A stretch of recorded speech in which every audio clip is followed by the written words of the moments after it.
أمرا ادعمونا بلايك للفيديو واشتراك بالقناة.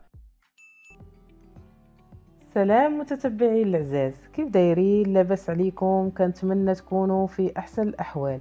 دائما مع هاد البرد والشتي واللهم بارك كنحتاجوا اكلات اللي تكون سخونه، وما كاين ما احسن من اكلاتنا التقليديه الشعبيه. اليوم غنحضر معكم باداز اللي هو الكسكسو ديال الذره بالحم الراس بالطريقه التقليديه. تابعوا معايا الفيديو للاخر باش تعم الفائده. بسم الله، نبداو على بركه الله. غادي ناخذ الكوكوط، غندير فيها اللحم، كندير واحد البصله مقطعه قطع عشوائيه، كنضيف التوابل. عندي معلقه ديال الابزار صغيره، معلقه ونصف سكينجبير، معلقه ونصف خرق ومعلق،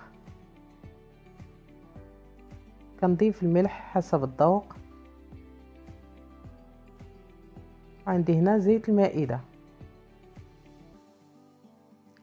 غادي نقلي اللحم، كنضيف عليه مطيشه انا تنكون طيباها وطاحناها قبل،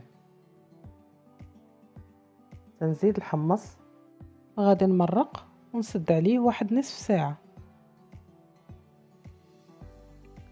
كناخدو الذره، كنضيف ليها الزيت، كنبسبسوها مزيان. الذره اللي كنحتاجو في الباداز هي الذره الرقيقه اللي كتكون بحال دقيق سبيسيال.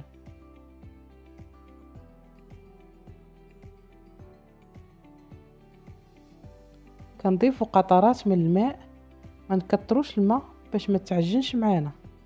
كنكسكسوها وكنردوها تفور التفويره الاولى.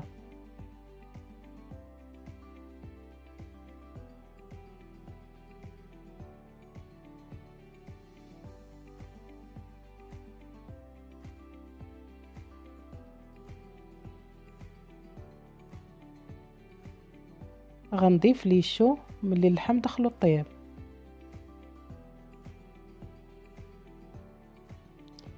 هنا طاب لينا ليه الشو، كنضيفو اللفت.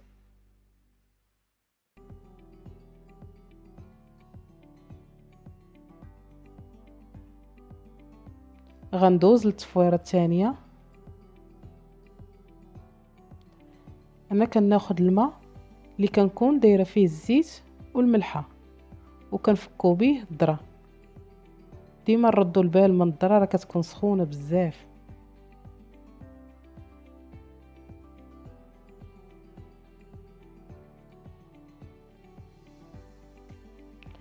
كنردوها تفور التفويره الثانيه. من بعد ما طابت الخضر اللي ضفنا، كنضيف خيزو، القرعه الحمراء، القرعه الخضراء، وبطاطا. حنا بطاطا عندنا ضروريه في الكسكسو. وكنضيف الفلفله حاره.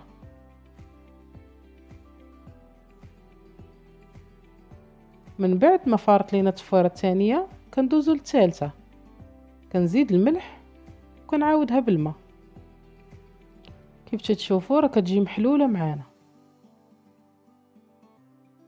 هنا غنردوها تفور. غندوز الخلطه ديالي اللي ديما تشوفوني كنستعملها في الكسكسو. كندير معلقه ديال مطيشه الحك مع السمن وكندوبها في البلول، كتخثر لينا البلول ديالنا. من بعد ما طاب الكسكسو كندوزو للتسقيه. مادام الاكله شعبيه الا والتسقيه غادا تكون تقليديه. خليني من البريستيج.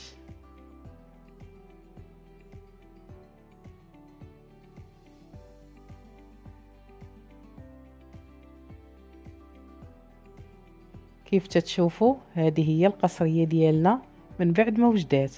صدقوني واحد الريحه وواحد المذاق اللهم بارك. بهذا كنكون وصلنا لنهايه الفيديو. ما تنساوش تخلوا لي جيم، ولا بغيتوا شي وصفه مرحبا والف مرحبا، بالصحه والراحه.